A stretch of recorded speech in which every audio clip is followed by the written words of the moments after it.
Para prajurit yang menangkap Ibrahim rupanya membawa Ibrahim ke sebuah penjara.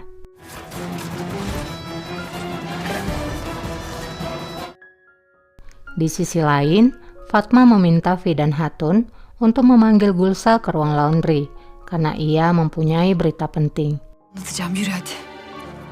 Dan saat Fidan pergi, Gul Aga pun menangkap Fatma. Gul Aga mengancam Fatma agar ia tidak memberitahukan apapun yang telah ia dengar kepada siapapun tentang Efson.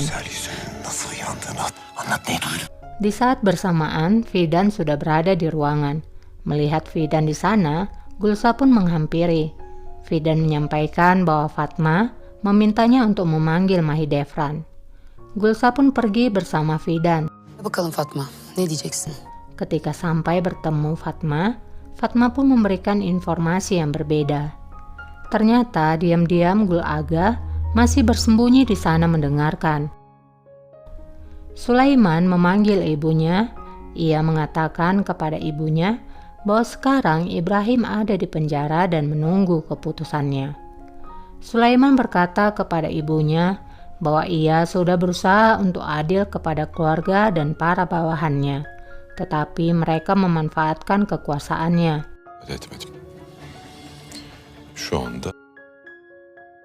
Di saat bersamaan, acara pertemuan Mustafa dan IBG pun berlangsung. Mustafa memberikan kalung kepada IBG. Bu nişan ikimize de hayırlı ve uğurlu. Kembali kepada raja.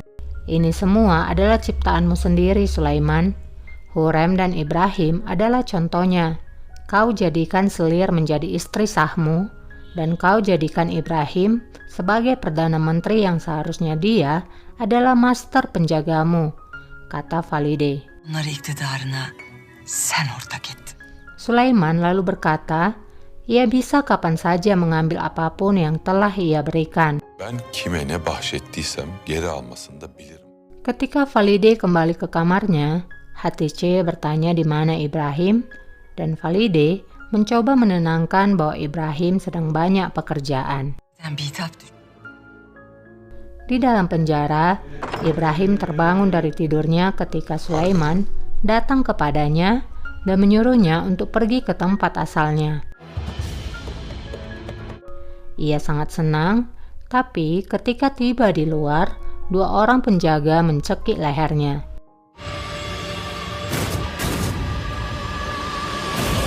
Akhirnya ia pun terbangun. Ternyata Ibrahim hanya bermimpi. Tidak lama dua prajurit masuk dan langsung menutup mata Ibrahim kemudian membawanya. Gul Aga membawa kabar tentang Ibrahim kepada Hurrem. Gul Aga memberitahukan bahwa Ibrahim meninggalkan istana, namun raja menangkapnya dan selanjutnya Ibrahim akan dieksekusi. Hurrem nampak sangat senang. Ia lalu menyuruh Gul Aga untuk menyiapkan keretanya karena ia harus datang ke istana Hatice untuk menghiburnya. Sesampainya di istana Hatice, Hatice menanyakan di mana Ibrahim. Namun pelayannya mengatakan Ibrahim belum kembali. Hatice terlihat sangat sedih.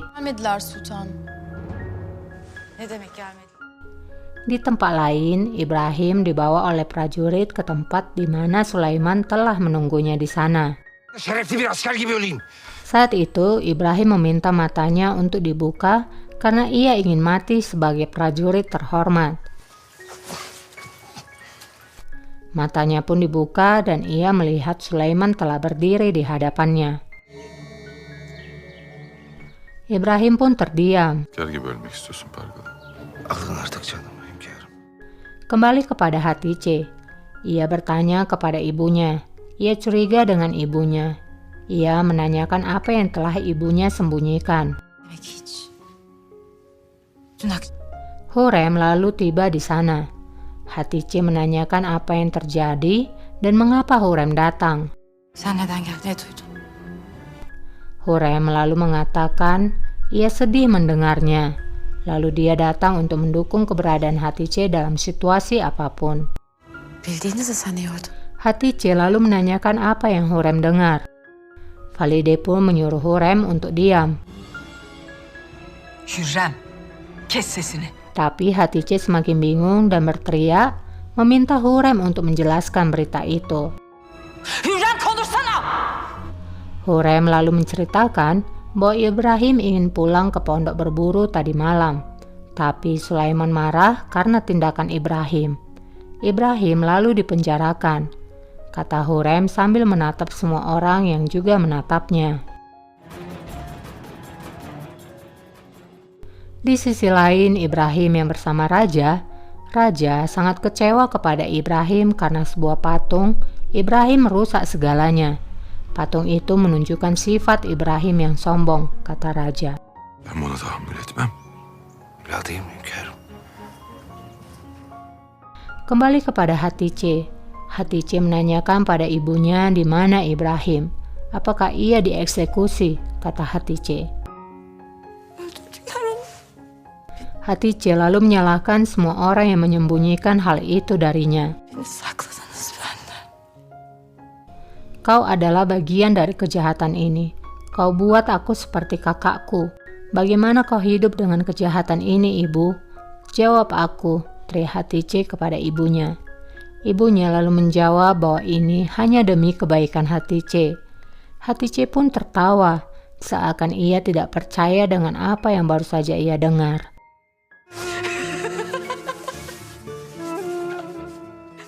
Kembali ke Ibrahim. Akhirnya Sulaiman berkata, siapa yang diinginkannya datang pada saat nafas terakhirnya. Ibrahim pun menjawab, ia tidak ingin seorang pun. Lalu Raja menanyakan, apa kata-kata terakhir Ibrahim sebelum ia dieksekusi. Karanlık bir ormanda buldum kendim. Ibrahim pun mengingatkan kembali kepada Sulaiman tentang saat-saat pertama ia ditemukan. Ia sedang tersesat di hutan. Ia sangat ketakutan dan tak tahu jalan pulang. Ormanı anlatmak ne zor. Setelah mendengar kata terakhir Ibrahim, Raja pun mengangguk memberikan kode kepada prajuritnya.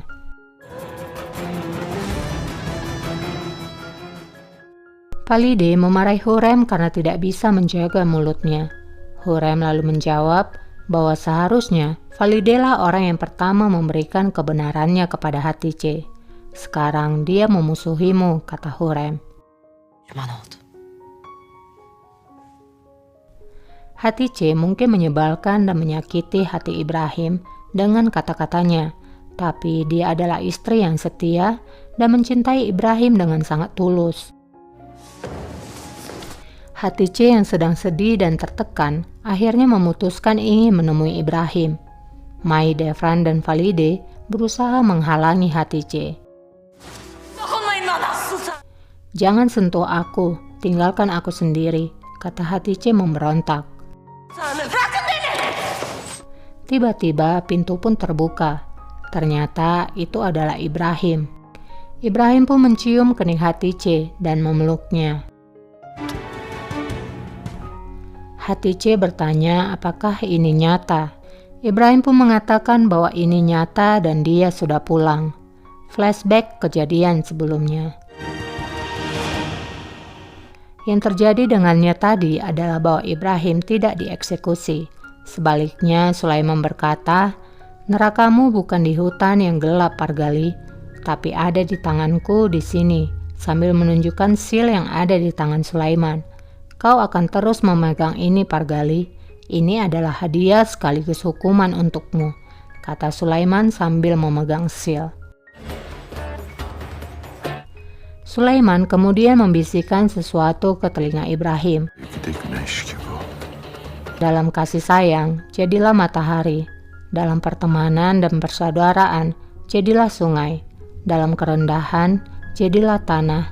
Dalam kemarahan, jadilah seperti orang mati. Itulah nasihat yang Sulaiman berikan untuk Ibrahim.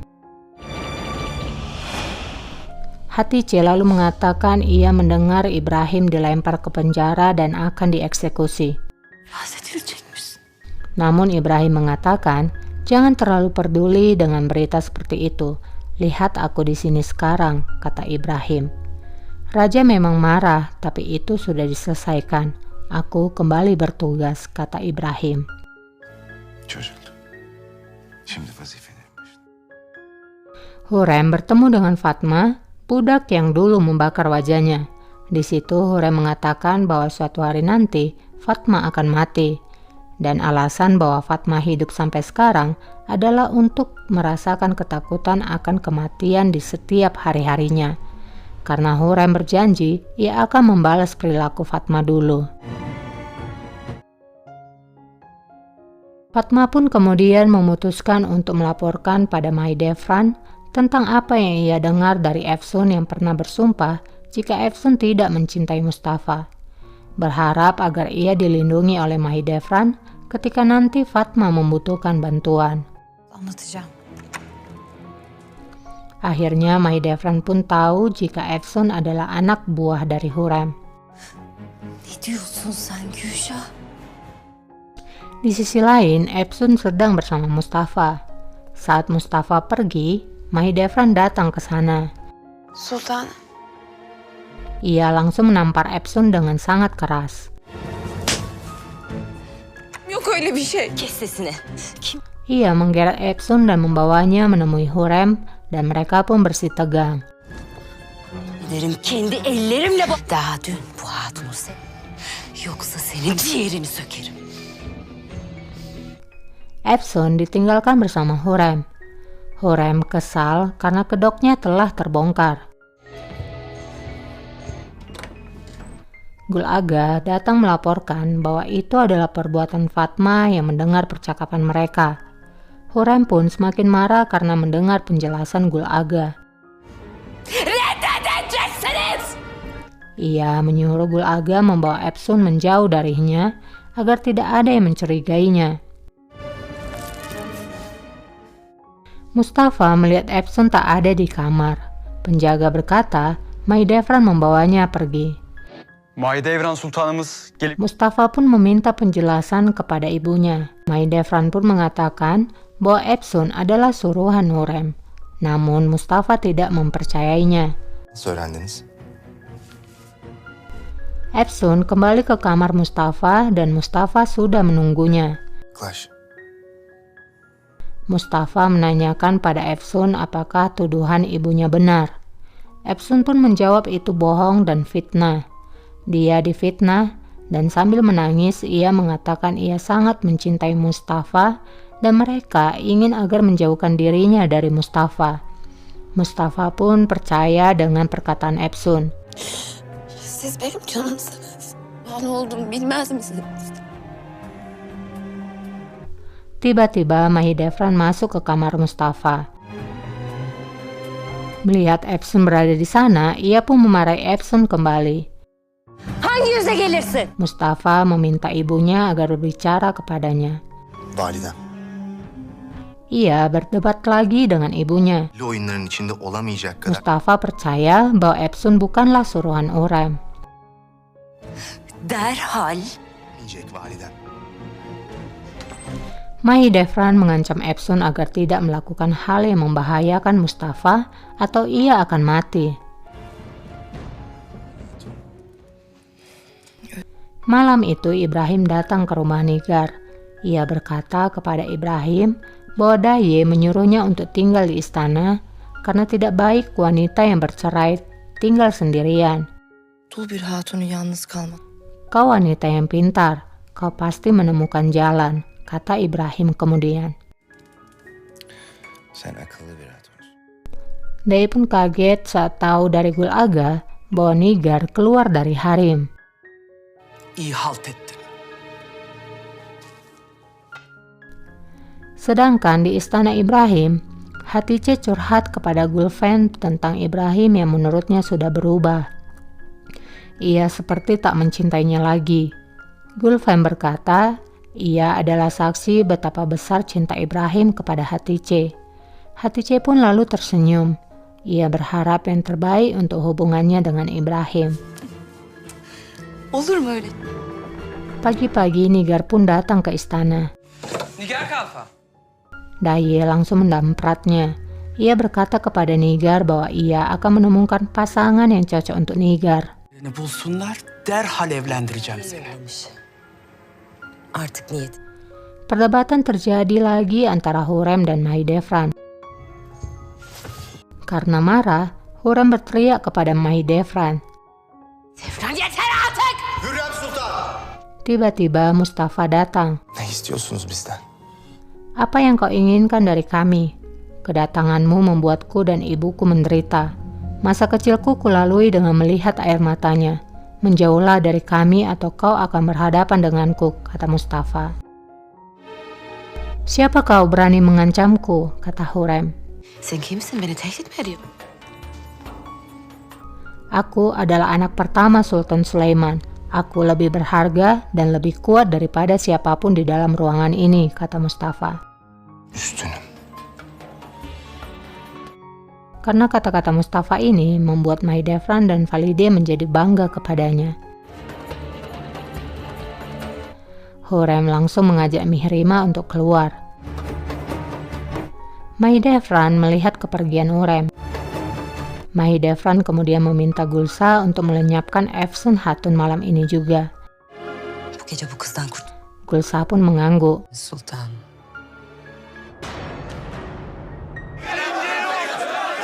Terjadi keributan di istana Ibrahim.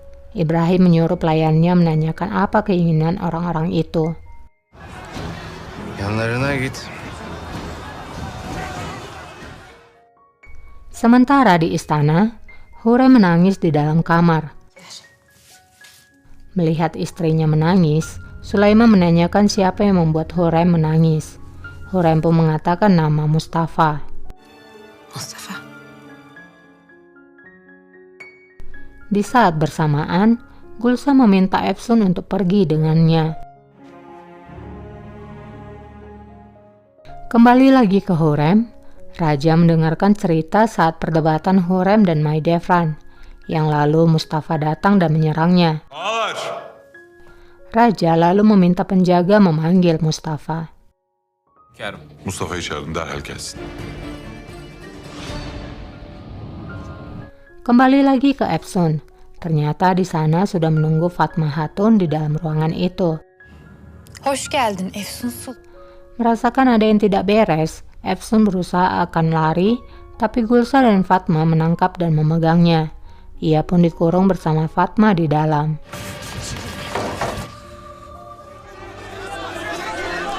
Kembali ke Ibrahim.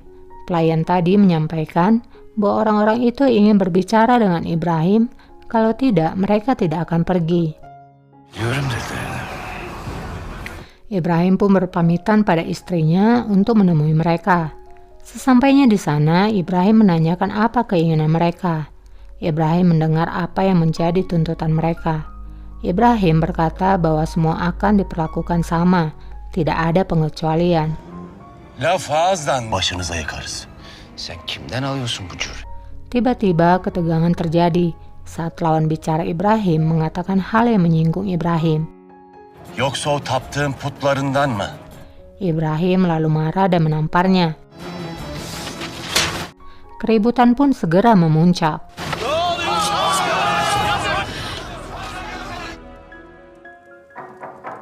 Kembali ke Hurrem. Kini Mustafa telah sampai di sana. Kemudian ia mendengarkan cerita dari pihak Mustafa. Sultan tartışıyordu. Mustafa pun mulai menceritakan awal mulai pertengkaran Hurrem dan ibunya, dan itu memang bukan urusannya. Tapi ketika Hurrem membentak ibuku, aku membela ibuku, kata Mustafa. Ben görünce dayanamadım. Parçalayacaklar seni. Di sisi lain, Mahidevran sudah tiba di ruangan di mana Efsun berada. Efsun merasa sangat takut. Sultanım. Namun, ia segera dipegangi oleh Fatma. Gulsa pun menodongkan pisau ke leher Fatma. Son duanı et Efsun Hatun. Ya da yanlışım var ise Hurrem ada di sini. Dia akan membetulkan jika sesuatu berbeda, kata Mustafa. Tidak perlu Hurrem mengatakan hal yang sama, kata Sulaiman kemudian. Hurrem tersenyum senang karena merasa Sulaiman berada di pihaknya. Hürrem. Sulaiman memandang Hurrem. Kau salah, Hurrem. Kau harus meminta maaf kepada Pangeran Mustafa segera. Huraim terlihat bingung. Ia berkata ia tidak salah kenapa ia harus meminta maaf. Benim bir kusurum. Hürrem, Sulaiman kemudian berdiri dari tempat duduknya. Ia mendekati istri kesayangannya itu. herkes sana karşı saygılı davranmak. Huraim, seperti setiap orang yang harus menghormatimu, kau pun harus melakukan hal yang sama, terutama kepada Mustafa. Tak seorang pun menganggap dirinya lebih hebat daripada pangerannya di istana ini. Tidak Mahidevran, tidak ibuku, termasuk juga dirimu. Sekarang minta maaflah segera. Şimdi derhal af dile. Pangeran Mustafa bangga mendengar perkataan dan keadilan yang ditujukan oleh ayahnya. Huraim sendiri masih diam. Ia tak menyangka Sulaiman akan memperlakukannya seperti itu. Apakah Huraim akan meminta maaf pada Mustafa?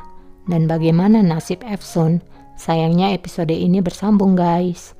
Buat yang suka dengan kelanjutannya, boleh dong di subscribe dulu, supaya setiap kali aku upload video terbaru, kalian dapat notifikasinya. Terima kasih udah subscribe, terima kasih udah nonton. Sampai jumpa, bye.